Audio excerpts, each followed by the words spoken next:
Alright, so in this problem we have two identical balls, which means we're going to say m1 equals m2 equals m. So our masses are exactly the same because the balls are identical. And one of them is moving initially with a velocity of 2.5 meters per second. And it's going to collide with a ball that is initially at rest. And we want to know after they collide, so after they make contact, what is the velocity of each ball after the collision? So we actually have two unknowns. We want to know what V2 final is, and we want to know what V1 final is.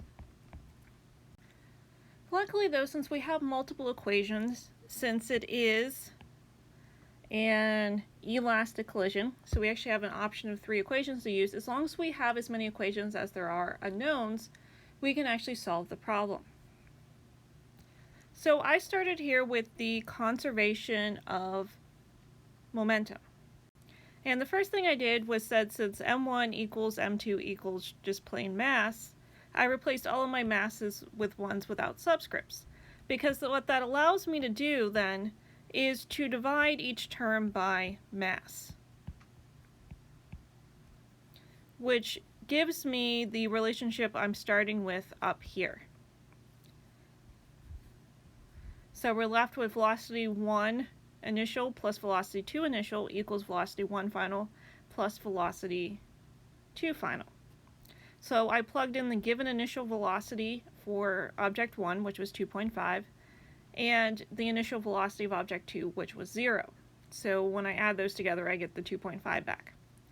The other side, though, I don't know those. Those are my two unknowns. So that leaves me a little bit stuck. So what I'm going to do now is I'm going to use one of my other equations. Now, as I said in the video introducing elastic collisions, I'm not going to use the conservation of kinetic energy unless I'm specifically asked about the conservation of kinetic energy. So I'm going to skip to equation 3, which I've written down here. So I'm plugging in my initial velocity object 1 and 2.5 minus 0 because that's the initial velocity of object 2. And what I've done is I have distributed the minus sign that is part of the equation. So I'm left with minus v1f plus v2f. Now at this point I have this relationship here, and I have this relationship here. So now I have to rearrange one and sub into the other. So I'm going to go back to my original equation, and I'm going to solve it for v2f. So I'm going to say that 2.5 meters per second plus 0 is 2.5, and I'm going to subtract v1f, and that's going to equal v2f. So I'm going to take this here, and I'm going to sub it in for v2f over here. And that's what you see right here. So you'll notice that those two relationships match each other. Alright, so let's do a little bit of algebra here. So we have 2.5 meters per second equals, let's see, there's a minus v1f and a minus v1f, so that is actually minus 2 v1f. Because remember, there's understood to be a 1 out front here. And then we have plus 2.5 meters per second.